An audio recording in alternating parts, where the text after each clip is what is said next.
63-year-old Steve Dymond is believed to have taken his own life a week after undergoing a lie detector test on the programme in May 2019.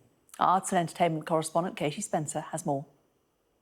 Well, we think particularly this has been of a lot of importance to Steve Dymond's family, who have said that they really want him to explain his approach to Steve Dymond as he was on the show. He, before his death, spoke to his son, certainly, to say that he felt that he was... the presenter was encouraging the audience to boo, and he was being painted as a liar from the outset with this.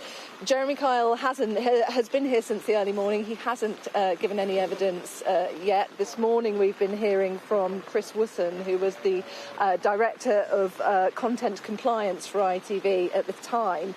Now, he's been shown a video of Steve Dymond taking the lie detector test before the show itself went to air, speaking to a polygraph examiner who was contracted by ITV to carry out that, who was explaining to Steve Dymond, basically, if you lie on one answer, it is likely that you can throw all of the answers of the lie detector test out, and that, it would seem, is what happened. Steve Dymond later telling his family that he'd lied on one or two answers, but he had been honest about whether or not he had been cheating on his partner.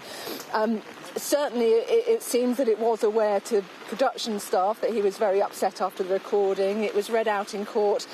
Some of the messages that were in a WhatsApp group shared between the production team, a researcher noting within that WhatsApp group, saying, just so you know, he's still crying. I think it's just him being in this room going around in circles.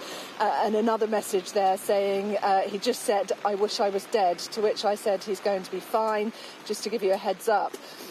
Chris Wooson, though, saying in his evidence that actually, speaking to production team, they made it clear that when Steve Dymond left the studios, no one believed that there was any sense of crisis.